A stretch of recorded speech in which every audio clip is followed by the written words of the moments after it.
जय जगन्नाथ। आज मु किछि अलज्जा पुओ बोहूंको पई ए भिडियोटी बनैछि।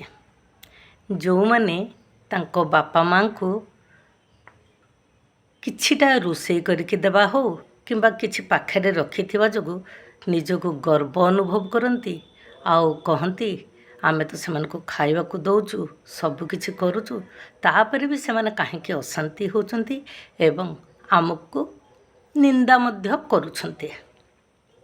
से मानको मु गोटे कथा पचारिबी कहले देखी केवल जड़े वृद्ध पितामाता को खाइबा को देदेले दामिका पोशाक देदेले किंबा गोटे घरटे देदेले से माने कौन सतरे संतुष्ट हो पारती?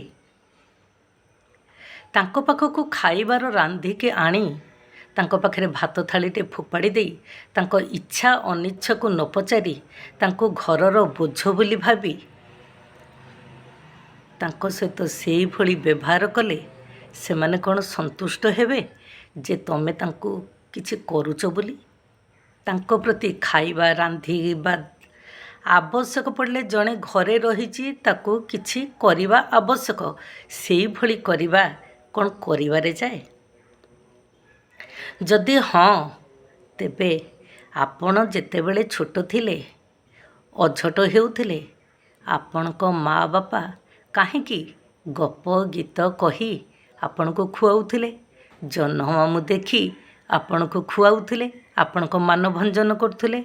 सेई भली आमर कौन कर्तव्य नुहे जड़े वृद्ध पितामाता को सम्मानर सहकारे आदर स्नेह करिबा, तांको बोझ न भाबिबा, तांको घरर सदस्य परी व्यवहार करिबा। जदि आमे लुण भात देई उपयुक्त सम्मान एवं भल पाइबा दे परिबा सेई बाप माँ केबे कौन तांको पुओ बोहू उपरे अशांति हो पारे? आपण निजे चिंता कले काली आपणकर समय जदि आसीबो आउ आपणको पुओ बोहू ठीक एई भली व्यवहार आपणको देखेबे ताहले आपणको केमिति लागिबो? सतर्क होई जांतु। आजी आपणकर बापा माँ थिले काली आपण भी काहार बापा माँ हेबे। आज जदि आपण सामान्य किछि अवहेला निज वृद्ध पितामाता को करुछंती काली आपण को पुओ बहु ठीक से परि व्यवहार करिवे। तेणु समस्त को विनम्र अनुरोध आपण कौन कले किए प्रशंसा कला कि निंदा कला ये वृथा चिंता करंतु नहीं।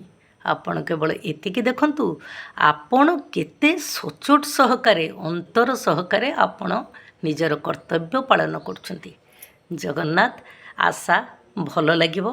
भल लागिथिले लाइक शेयर करिबा अपेक्षा सुधुरी जिवे।